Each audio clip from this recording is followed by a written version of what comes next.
the Empress who vanished into the sea. In 1913, a young Austrian archduchess named Zita of Bourbon-Parma married the heir to the Austro-Hungarian throne. Within 3 years, she would become Empress of one of Europe's oldest dynasties. Within 5, she would lose everything. When Emperor Franz Joseph died in 1916, Zita's husband Karl inherited a crumbling empire in the middle of World War I. He was 29, she was 24. They had 4 children, with more to come. Karl was an unusual monarch. He genuinely wanted peace. He launched secret negotiations with France through Zita's brother, offering to pressure Germany into territorial concessions. The gambit failed spectacularly when the letters leaked, infuriating Germany and humiliating Austria. By 1918, the empire collapsed. Karl refused to abdicate. He believed his oath to God was irrevocable, but he renounced participation in state affairs. The family fled to Switzerland. What followed was one of the strangest exiles in modern history.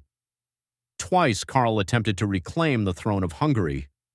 The first time in 1921, he simply showed up in Budapest, expecting the regent to hand over power.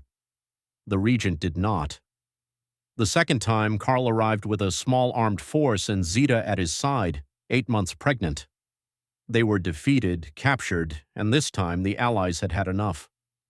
The British shipped the family to Madeira, a remote Portuguese island in the Atlantic.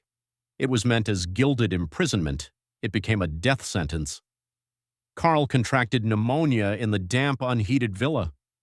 With no money for proper care, the family fortune had evaporated. He died within months. He was 34. Zita, now 29, was left with 8 children, 7 of them present, the youngest just a few weeks old. She never remarried, she never stopped wearing black, and she never, for the remaining 67 years of her life, stopped believing in the restoration of the monarchy. She raised her children in exile, Spain, Belgium, the United States, finally settling in Switzerland. Her eldest son Otto became a member of the European Parliament and lived to see the EU expand to include most of his father's former empire. Zita herself was finally allowed to return to Austria in 1982 after decades of legal battles. She died in 1989, just months before the Berlin Wall fell. She was 96. Her funeral in Vienna drew crowds that hadn't gathered for a Habsburg in living memory.